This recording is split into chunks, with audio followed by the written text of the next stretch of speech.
I wanted to die at 15, until Jesus called my name, gave me the motivation to live on.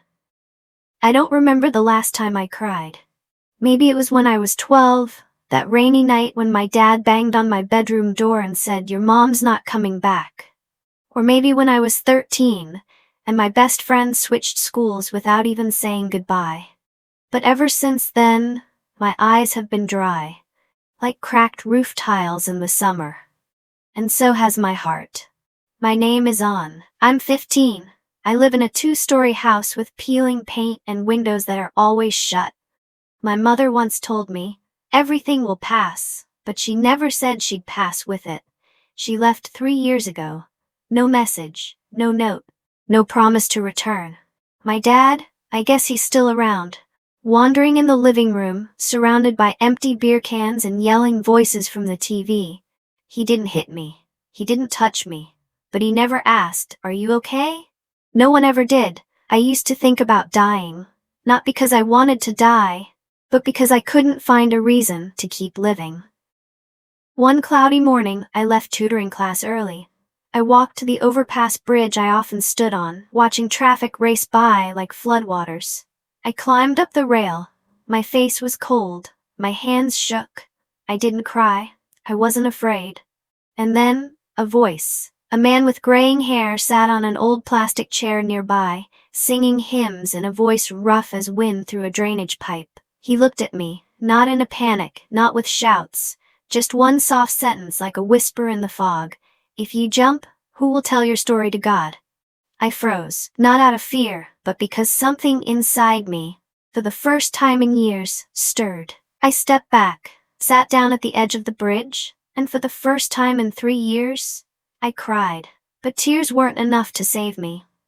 Days later, I fell back into my phone, like TikTok and Instagram could patch the holes in my soul. I posted photos, filtered my face, wrote captions like "everything's fine," while my heart screamed for help.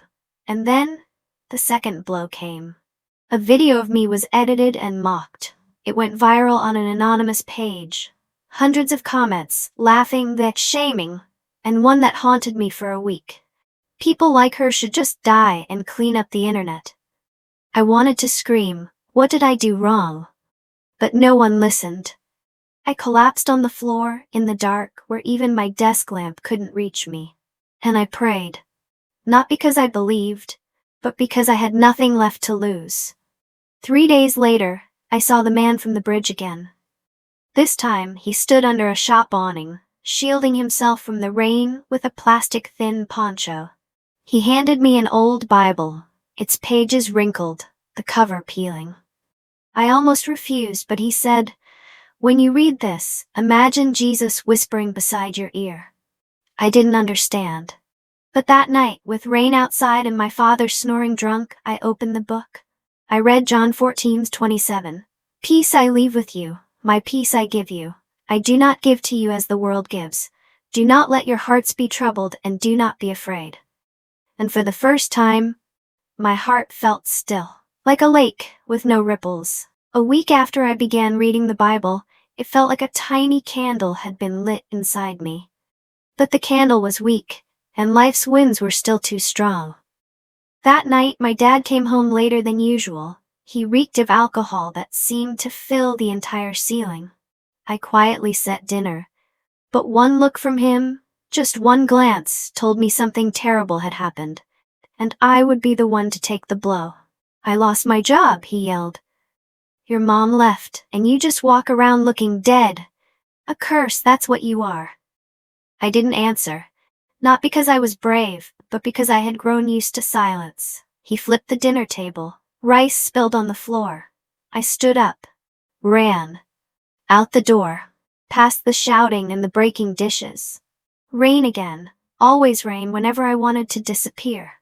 I crossed the street without looking, and that's when the truck's headlights beamed straight into my eyes. I didn't die. I woke up in a hospital. My right arm in a cast, a gash across my forehead. The doctor said it was a miracle I survived. I didn't thank fate. I didn't feel lucky. I just felt empty. But that night, with the pain meds fogging my brain, I dreamed. In the dream I stood in a field of ashes, cold wind, no trees, no sound. And in the middle, a man in a white robe, hand extended. I couldn't see his face. His light was too bright.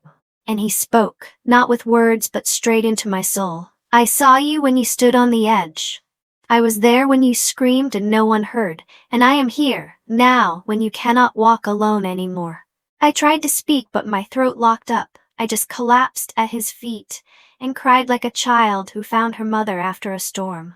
When I woke up, my pillow was wet with tears. I was discharged a week later. My father never came. I called, disconnected. I walked home with my arms still bandaged. The house was empty. On the table, a scrap of paper. I'm gone for a while, figure things out. I wasn't shocked. I wasn't angry. I just felt peace. I pulled out the old Bible. For the first time, I didn't just read. I talked to God. I told him about my wounds, about nights no one held me, about wishing I was never born. And I whispered, if you're really there, show me a way.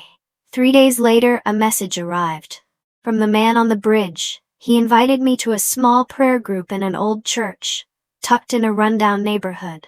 I went, expecting nothing, but sitting in that plain room, surrounded by broken people like me, I no longer felt alone. Jesus didn't make me famous. He didn't turn me into a social media influencer. He didn't bring my mom back. He didn't change my dad overnight. But he did something greater. He changed my heart. I began to share my story. On a small YouTube channel no one watched at first. Then, little by little they came. Someone wrote, I once stood on a ledge too. Thank you. Because of you, I'm still alive. And I understood. My scars weren't meant to be hidden. They were meant to heal others. I still go to school. I still live in the same old house, but I'm not that invisible 15-year-old girl anymore. I'm the girl Jesus picked up from the pit, and he gave me a new name. The Beloved.